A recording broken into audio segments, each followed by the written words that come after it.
जय श्री ओम नमः सिद्धेभ्य। जय श्री ओम नमः सिद्धेभ्य। जय श्री ओम नमः सिद्धेभ्य। ओंकार बिंदु संयुक्तम नित्यं ध्यायन्ति योगिनः कामदं मोक्षदं चैव। ओंकाराय नमो नमः। अविरल शब्द घनोग प्रक्षालित सकल भूतल मल कलंका मुनि भी निरूपासित तीर्था सरस्वती हरतु नो दुरितान। अज्ञान तिमिरांधानां ज्ञानांजन शलाकया चक्षुर्ण मिलितं येन तस्मै श्री गुरुवे नमः। श्री परम गुरुवे नमः। परंपराचार्य गुरुवे नमः। सकल कलुष विध्वंसकम श्रेयसां परिवर्धकम धर्म संबंधकम भव्य जीव मन प्रतिबोध कारकम पुण्य प्रकाशकम पाप प्रणाशमिति इदम शास्त्रम श्री मोक्ष मार्ग प्रकाशक नाम देय। अस्य मूल ग्रंथ कर्ता रह श्री सर्वज्ञ देवा। तद उत्तर ग्रंथ कर्ता रह श्री गणधर देवा प्रति गणधर देवा। तेसाम वचना सामाध्य आचार्य कल्प पंडित टोडरमल जी द्वारा विरचित श्रोता रह सावधान तया शृण्वन्तु।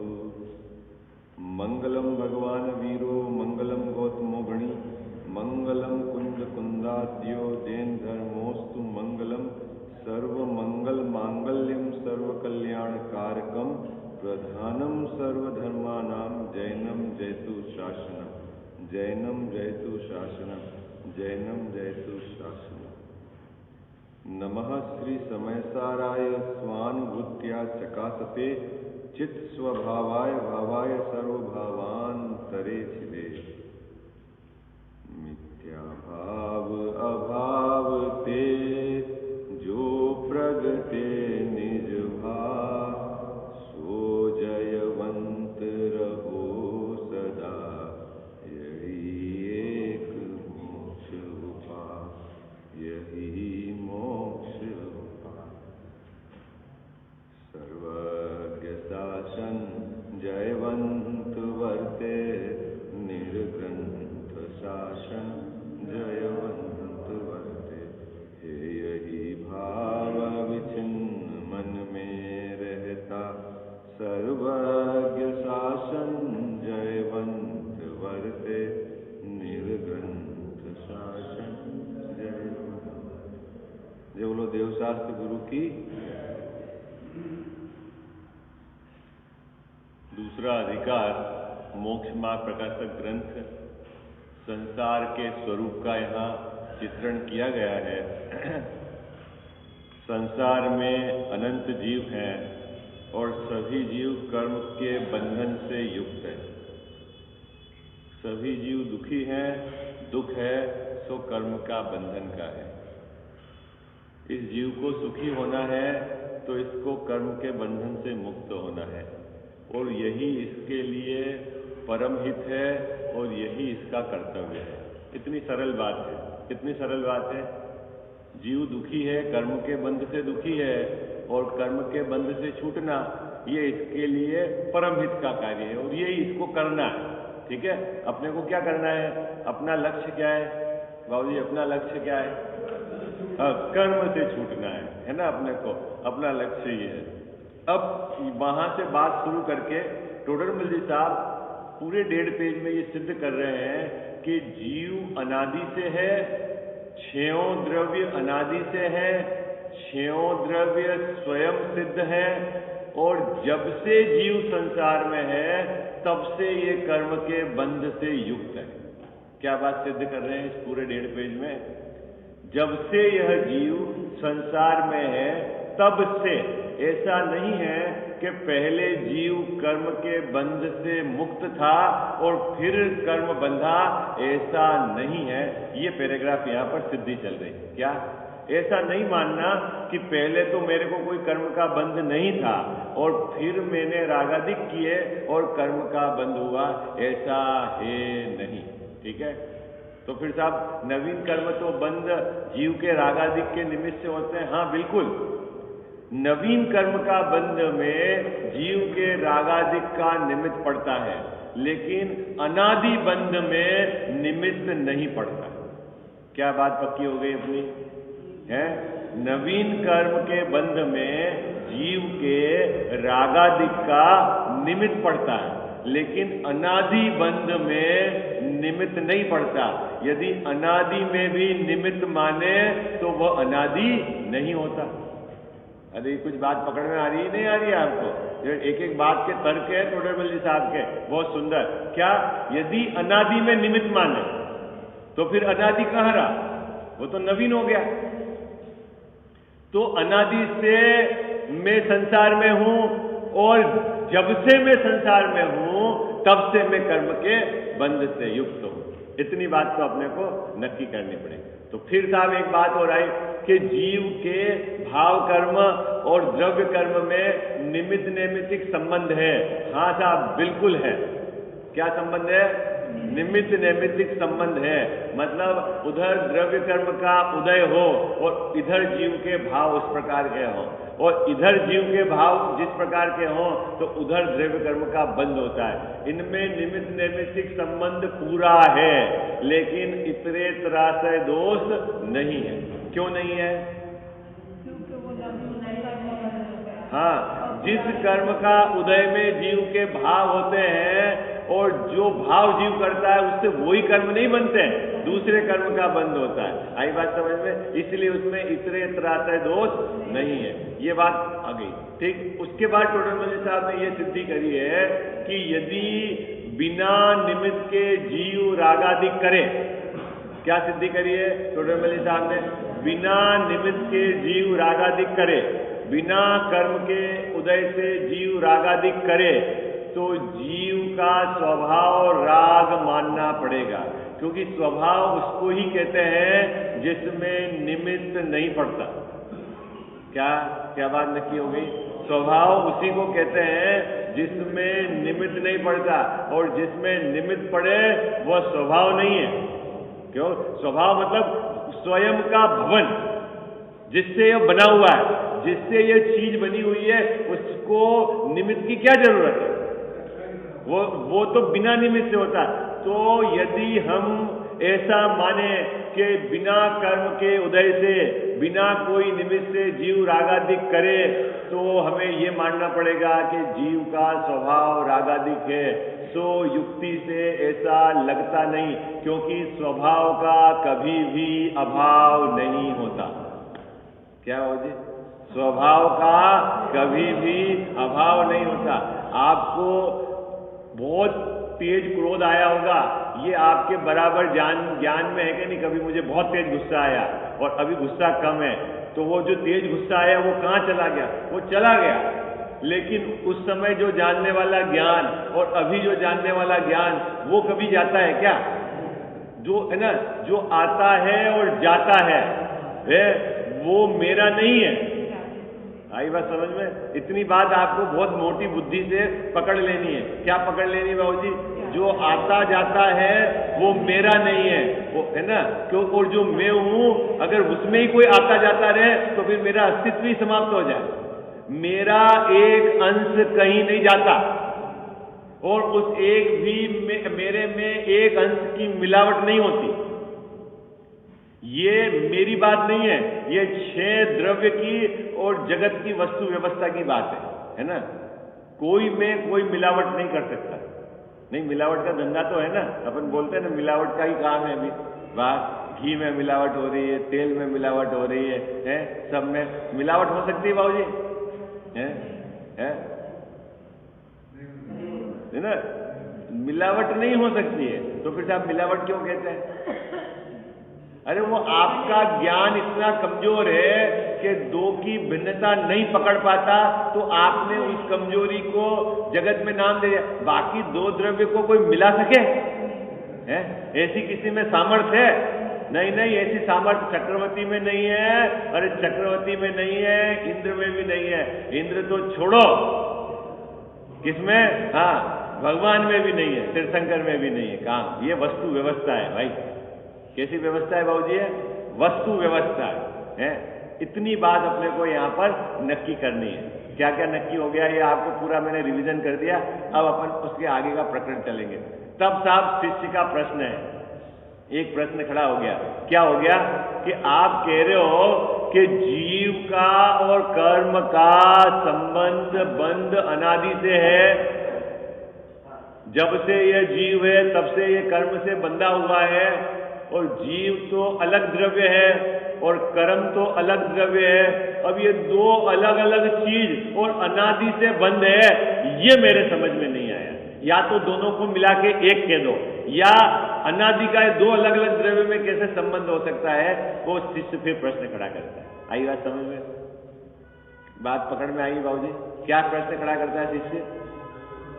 है कि भाई दो भिन्न भिन्न द्रव्य हैं और भिन्न भिन्न दोनों की जाति भी न्यारी है। एक तो जीव है और एक है पुद्गल, पुद्गल का ढेला। अभी पुद्गल का बंध अनादि से क्यों, तो हमारे समझ में आ जावे है, लेकिन जीव का और कर्म का बंध अनादि से कह रहे हो, ये मेरे समझ में नहीं आ रहा। फ्रॉम द बिगिनिंग, ऐसा कोई लोक में उदाहरण है कि जो शुरुआत से ही मिले हुए हो? ऐसा कोई उदाहरण है? तो फिर टोडरमल साहब उसका समाधान करते हैं। ठीक है, तो अभी आप में से कौन पढ़ेगा पेज नंबर 23? कल की 3 पंक्तियां आपको पढ़नी है और फिर उसके आगे की पंक्तियां पढ़नी। पेज नंबर 23 में शुरू से पढ़ना है आपको। ठीक है,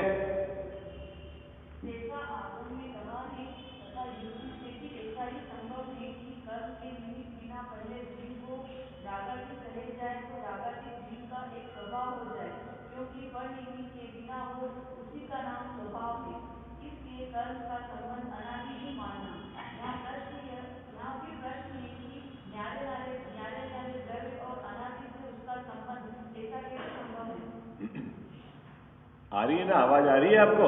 है क्या प्रश्न करा शिष्य ने? और कौन पढ़े भैया? थोड़ी तेज आवाज में और पढ़ो। प्रश्न क्या करा शिष्य ने? न्यारे न्यारे द्रव्य। कौन न्यारा न्यारा द्रव्य है? मैं और मेरे कर्म। बोलो भाई, कौन न्यारे न्यारे द्रव्य है? मैं और मेरे कर्म। न्यारे न्यारे द्रव्य मतलब कैसे? मैं तो हूं जीव द्रव्य और कर्म है पुद्गल द्रव्य है, और हमारा संबंध कब से है? अनादि से।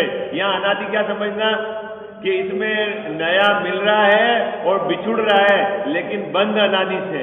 ये शब्द जो अनादि बोलते हैं ना, तो इसमें ये समझना है अपने को। ठीक है, अब प्रश्न ये है कि जो भिन्न भिन्न द्रव्य, दोनों की सत्ता अनादि तो मेरे को स्वीकार है, उसमें कोई दिक्कत नहीं। जीव अनादि का कहो तो भी कोई दिक्कत नहीं, पुद्गल द्रव्य अनादि का कहो तो भी कोई दिक्कत नहीं, लेकिन दोनों मिले हुए अनादि से है, ये मेरे को थोड़ी दिक्कत आ रही है। क्या दिक्कत आ रही है? बात पकड़ में आ रही है आपको? है क्या बात पकड़ में आ रही है? बाबूजी क्या शिष्य को क्या प्रॉब्लम है? शिष्य को क्या प्रॉब्लम है? शिष्य ये कह रहा है कि जीव अनादि से है, कोई दिक्कत नहीं। पुद्गल अनादि से है, कोई दिक्कत नहीं। दोनों को किसी ने नहीं बनाया है, कोई दिक्कत नहीं। दोनों स्वयं सिद्ध है, कोई दिक्कत नहीं। लेकिन ये जीव का और कर्म का बंध अनादि से है, क्योंकि दो भिन्न भिन्न द्रव्य हैं और अनादि से बंधे हुए हैं। ये बात थोड़े मेरे गले कम उतर रही है। अब उसको टोडरमल साहब यहां समाधान करते हैं। ठीक है, प्रश्न समझ में आ गया आपको? प्रश्न समझ में आ गया? हाँ जी या ना जी? है, अब आप उत्तर पढ़ो। कौन पढ़ेगा आप में से उत्तर? हाँ हो जी। है देखो, कर्म के जीव के कारण कर्म की सत्ता है, ऐसा नहीं है बाबूजी। वो एक पुद्गल द्रव्य है। ठीक है ना बाबूजी? अपने साथ बंध गया, इसलिए अपन कहते हैं कर्म का बंध है। लेकिन उस पुद्गल की स्कंद रूप ढेला अवस्था भी है, जो जीव के साथ निमित्त नैमित्तिक संबंध नहीं रखता। ऐसे ठसाठस भरे हुए। आपको पता है सिद्ध भगवान है, उनका जो आत्मा का प्रदेश है, उसके चारों तरफ भी ठसाठस कारमाण वर्गना भरी हुई है। क्या भरी हुई है? कारमाण वर्गना ठसाठस भरी हुई। उनको क्या प्रॉब्लम? सिद्ध भगवान को क्या प्रॉब्लम है? कोई प्रॉब्लम नहीं। क्यों? कि इस 3 लोक में ठसाठस भरे हुए पुद्गल द्रव्य। प्रॉब्लम किससे? कि जिस कर्म के बंध से हमारा निमित्त नैमित्तिक संबंध है, आई बात समझ में? वो प्रॉब्लम करता है ना? अभी यहां जो प्रश्न है वो दूसरा है। यहां ये प्रश्न है कि दो भिन्न द्रव्य, एक तो जीव और एक कर्म यानी पुद्गल परमाणु का स्कंद ढेला, ये दोनों अनादि से मिले हुए दो भिन्न भिन्न द्रव्य, ये कैसे संभव है? ये बात शिष्य प्रश्न करता है। ठीक है, अब उसका उत्तर देखो। उत्तर इतना सरल है कि आपको सबको पढ़ते ही समझ में आ जाएगा, गले उतर जाएगा, है ना। कौन पढ़ेगा आप में से? एक पुरुष में से, एक महिला में से पढ़े और फिर अपन उसकी चर्चा करेंगे। उत्तर, प्रश्न समझ में आ गया ना आपको? चलो, कौन पढ़ रहा है?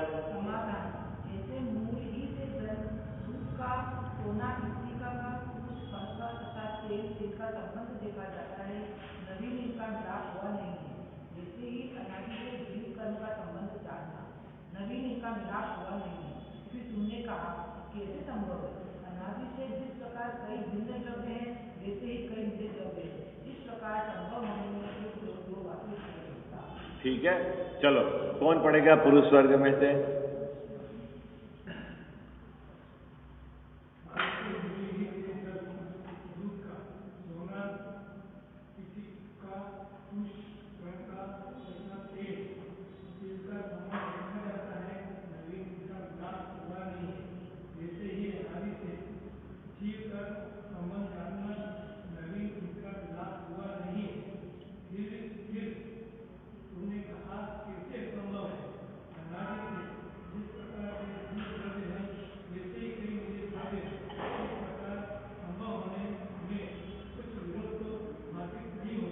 ठीक है, कितनी सुंदर समाधान किया।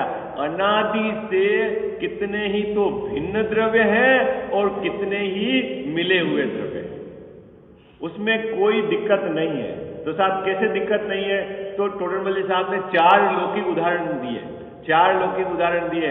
अब आप बताओ कि जो गाय के थन से निकला हुआ दूध, उसमें पानी किसने मिलाया? पानी है कि नहीं, पहले बताओ है? आप लेक्टोमीटर से मापोगे, मेजरमेंट करोगे तो उसमें 60% पानी है, ऐसा है ना, 65% पानी है? तो अब प्रश्न है कि ऊपर से तो किसी ने मिलाया नहीं और आप कह रहे हो पानी है, तो कैसे मिला? कैसे मिला? कि बोले फ्रॉम द शुरुआत से ही, है ना, फ्रॉम द बिगिनिंग। कोई दिक्कत है क्या दूध और पानी में मिले हुए? चलो साहब ये तो समझ में आ गया। दूसरी बात ये कही कि सोना किट्टिका, है ना, सोना में मिट्टी किसने मिलाई बाबूजी? जो माइंस देखी नहीं आपने? अभी आप यहाँ हिंदुस्तान जिंक की माइंस में जाओगे, जिंक निकलता है। अभी वो अगर मिट्टी ला के रखते हैं तो आप कहोगे क्या इकट्ठा कर दिया इन्होंने कचरा? क्यों? कि वो पूरा मिट्टी ही दिखता है।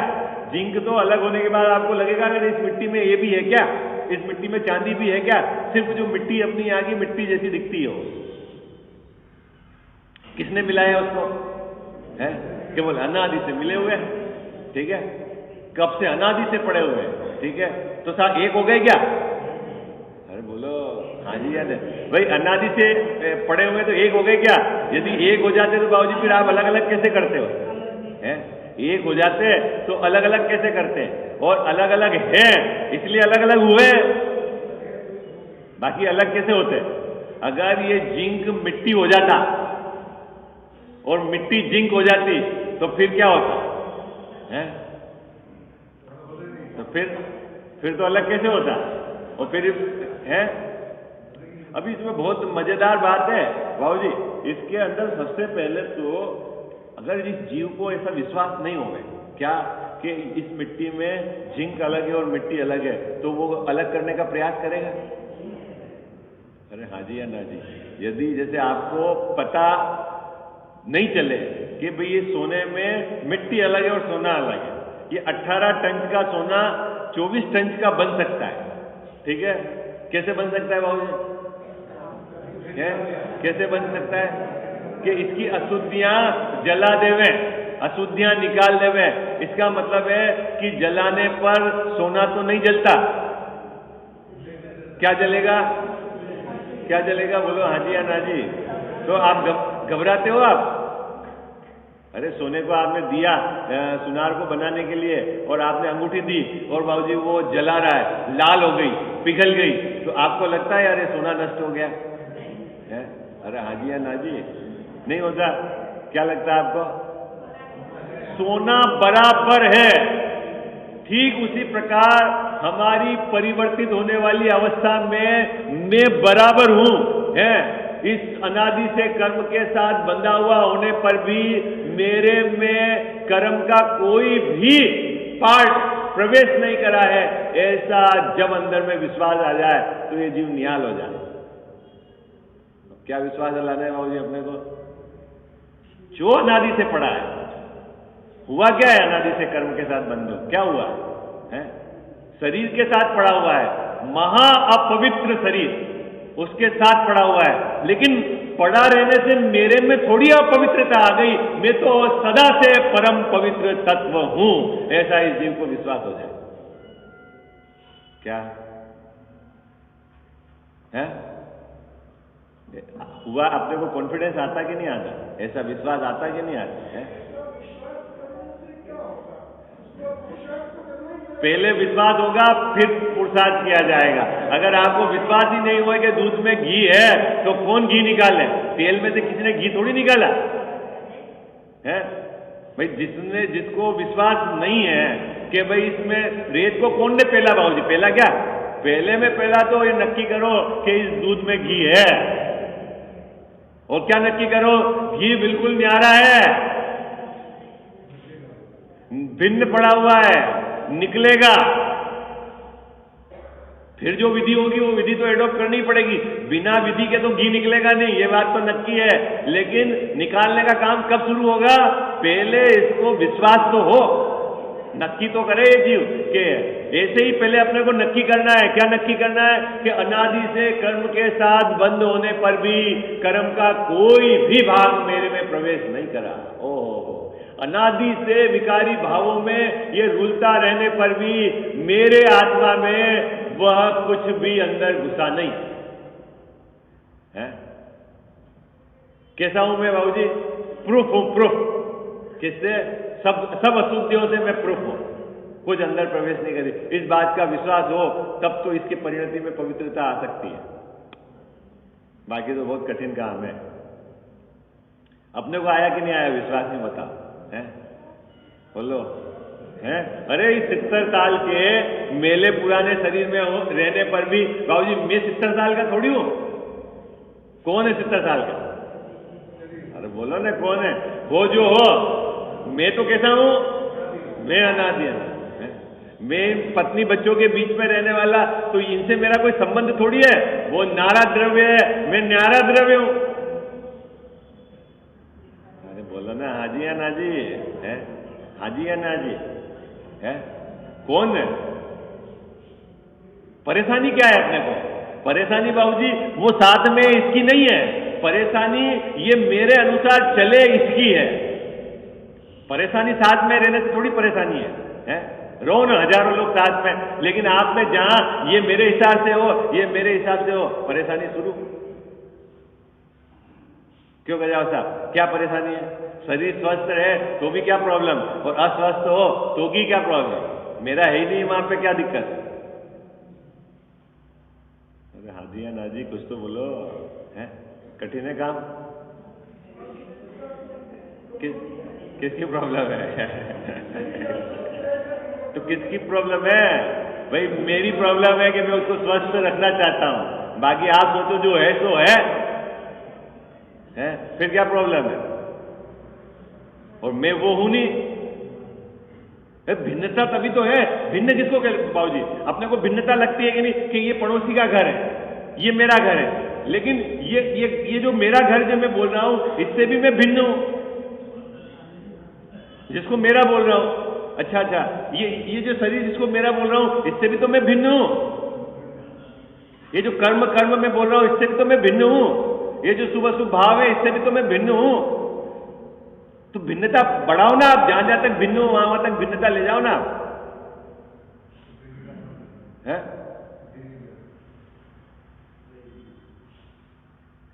यहां शिष्य ने प्रश्न किया कि दो न्यारे न्यारे द्रव्य अनादि से एक साथ कैसे हैं? तो टोडरमल जी साहब कहते हैं कि भले ही कुछ अलग है और कुछ मिले हुए हैं अनादि से, उससे कुछ प्रॉब्लम नहीं है, लेकिन दो द्रव्य भिन्न भिन्न है, ये नक्की करो। क्या नक्की करो? दो द्रव्य भिन्न भिन्न। दो द्रव्य कौन कौन से भिन्न हो गए गजावत साहब? एक तो जीव और एक कर्म। कर्म कौन है? पूतगल द्रव्य है। और जीव कौन है? मैं और कर्म भले ही अनादि से हैं, लेकिन हम दोनों न्यारे न्यारे द्रव्य हैं। दोनों की स्वतंत्रता है, दोनों के अपने परिणमन में स्वयं की उपादान की योग्यता चलती है। एक का परिणमन दूसरा करावे, दूसरे का परिणमन पहला करावे, ऐसा है नहीं। पहले तो ये नक्की करो।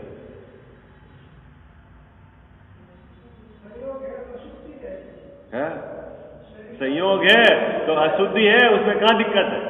संयोग की अपेक्षा से अशुद्धि है। और अंदर में जाके देखो, देखो अपन बोलते हैं नहीं ये अशुद्ध सोना है। क्या अशुद्धता है सोने में, ये बताओ। आप क्या बोलते हो कि 18 टंच का सोना है, तो 18 टंच का सोना मतलब क्या है? अभी आप बोलते हो 18 टंच, मतलब सोना तो है उसमें 18 और बाकी सब है।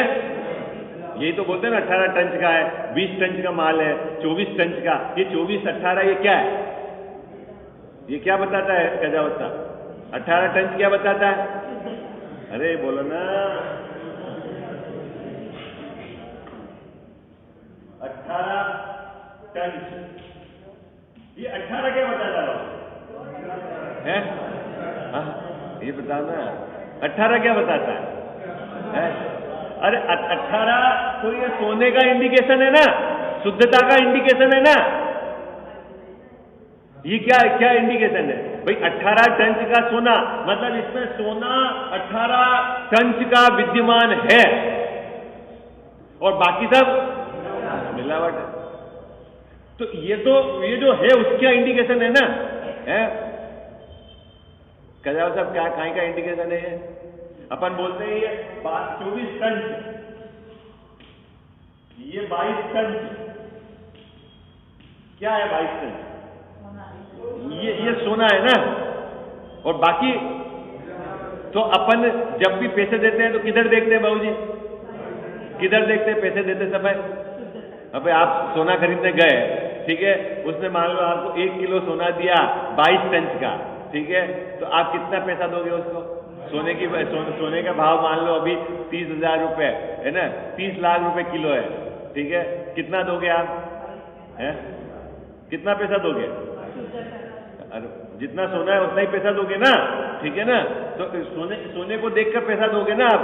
तो अशुद्धि है तो वो बोले कि साहब वजन तो 1 किलो है और आप पैसा तो 950 ग्राम का दे रहे हो, ऐसा क्यों? वो कहता है कि दुकानदार, बोलो ना, क्या कहता है बाबूजी? तो कांटे में क्या आया वजन? कांटे में वजन क्या आया है? तोलते समय कांटे ने क्या तोला? 1 किलो। पैसे कितने के दिए? पैसे तो 950 ग्राम के दिए और तोल के लाए कितना? अरे सोना कितना आया? सोना तो 950 ग्राम ही आया ना। क्यों? तो फिर मिलावट नहीं थी क्या वहां पे? है वजन? अरे वो भिन्न है, ऐसा निर्णय और इसकी कीमत। ऐसे ही ये मोह रागादिक भाव द्रव्य कर्म के बीज भले ही मिलावट के साथ है, लेकिन जिसकी दृष्टि में ये भिन्नता हो जाए कि मैं अनादि अनंत तत्व, वो जो द्रव्य कर्म, भाव कर्म और ये नो कर्म से सदा ही न्यारा रहने वाला है, ऐसी दृष्टि से जिसने अपने को स्वीकारा है वो मोक्ष मार्ग में स्थापित है। वो है व्यापारी है, वो सही खरीदार है, वो कीमत को आंकने वाला है। बोलो क्या दिक्कत है? कभी जीत करते हो क्या बाबूजी आप कि 1 किलो है तो तू 950 ग्राम? कभी जीत होती है क्या बाजार में? है तो यहाँ क्या जीत है? यहाँ हरे शरीर के साथ है। अरे है ना, ये तो भिन्न द्रव्य है, कर्म है ना, ये भिन्न द्रव्य है, ये रागादि भाव, हाँ ये तेरे से भिन्न द्रव्य है, तेरा स्वभाव नहीं है भाई। तो तू जो है टंच का है ना, टंच, कितने टंच का माल है? 100% उस टंच की तरफ की दृष्टि रख, उस पर अपनी श्रद्धा को समर्पित कर, काम हो जाएगा। अपने को क्या कॉन्फिडेंस नहीं आ रहा है? अब बोलो ना, क्या कॉन्फिडेंस नहीं आ रहा अनादि से? अपने को क्या विश्वास नहीं आ रहा है? ये बोलो आप। अरे हाँ जी या ना जी, क्या विश्वास नहीं आ रहा बाबूजी? बोलो ना, अपने को अनादि अनंत का विश्वास आ रहा है कि ये थोड़े से संयोग है, बस क्या हो जाएगा, मैं चला जाऊंगा तो क्या हो जाएगा, है घर का क्या हो जाएगा, बच्चों का क्या हो जाएगा, शरीर का क्या हो जाएगा, यही चल रहा है 24 घंटे, है तो कहां विश्वास है आपको अभी अपना, है या बोलते तो हो मैं अनादि अनंत हूं, है मेरा कोई जगत से संबंध नहीं है, तो नहीं है संबंध, अरे बोलो ना संबंध है कि नहीं है, है क्या संबंध है बोलो, पत्नी का हमारा क्या संबंध है, घर का और यहाँ क्या संबंध है बाबू, है हाँ फिर क्या संबंध है,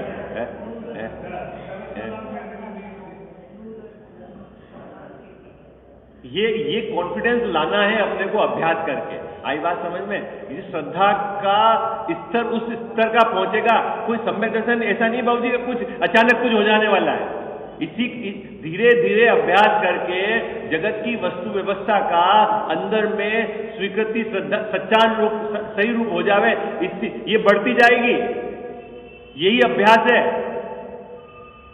अपन अभ्यास किसको मानते हैं, कुछ पढ़ने को, कुछ याद करने को, अरे वो एक अपेक्षा है, लेकिन पढ़कर अंदर में इतनी मजबूती आनी चाहिए, अपने को इतनी मजबूती आनी चाहिए कि मैं अनादि अनंत हूं, बोलो तो उसकी मजबूती के साथ आपको क्या भय रहेगा, बोलो कितने भय समाप्त हो जाएंगे, है?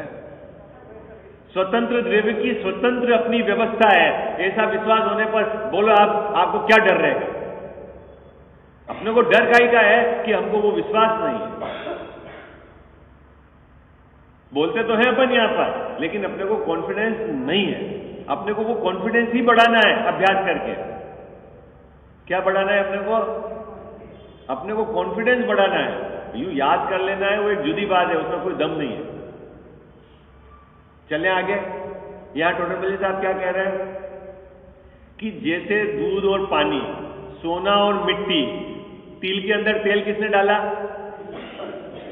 तिल के अंदर तेल किसने डाला, पहले तिल हुआ होगा, फिर उसमें तेल डाला होगा किसी ने, है ना, इंजेक्शन से, ऐसा कुछ है क्या, नहीं, कब से तिल में तेल, जब से तिल है तब से तेल है, ठीक है, तो तिल और तेल एक है क्या, नहीं एक कहां है, अलग होते हैं ना, है अलग होते हैं कि नहीं बाबू जी, तो अलग अलग है कि नहीं है, हाँ अलग अलग तो है, लेकिन कब से मिले हुए थे, अनादि से मिले हुए थे, है तो फिर आपने भिन्न भिन्न कैसे कहे, भिन्न हुए इसलिए हमने कहा भिन्न भिन्न है,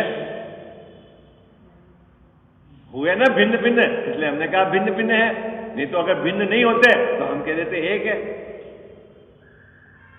कितनी सरल बात है, मैथमेटिक्स। देखो क्या कहते हैं पंडित साहब, बहुत सुंदर पैराग्राफ है, जैसे मूल ही से, मूल से मतलब फ्रॉम द बिगिनिंग, प्रारंभ से ही, शुरुआत से ही जल दूध का, सोना की टीका का, तुष कण का, है ना, घास और भूसा और गेहूं, कब से है बाबूजी, है जब से प्रारंभ है तब से तेल और तिल का संबंध देखा जाता है, ठीक उसी प्रकार जीव का और कर्म का संबंध अनादि से है, कोई नवीन मिलाप नहीं हुआ, है ना, नवीन इनका मिलाप नहीं हुआ, वैसे ही अनादि से जीव कर्म का संबंध जानना, नवीन इनका मिलाप नहीं हुआ।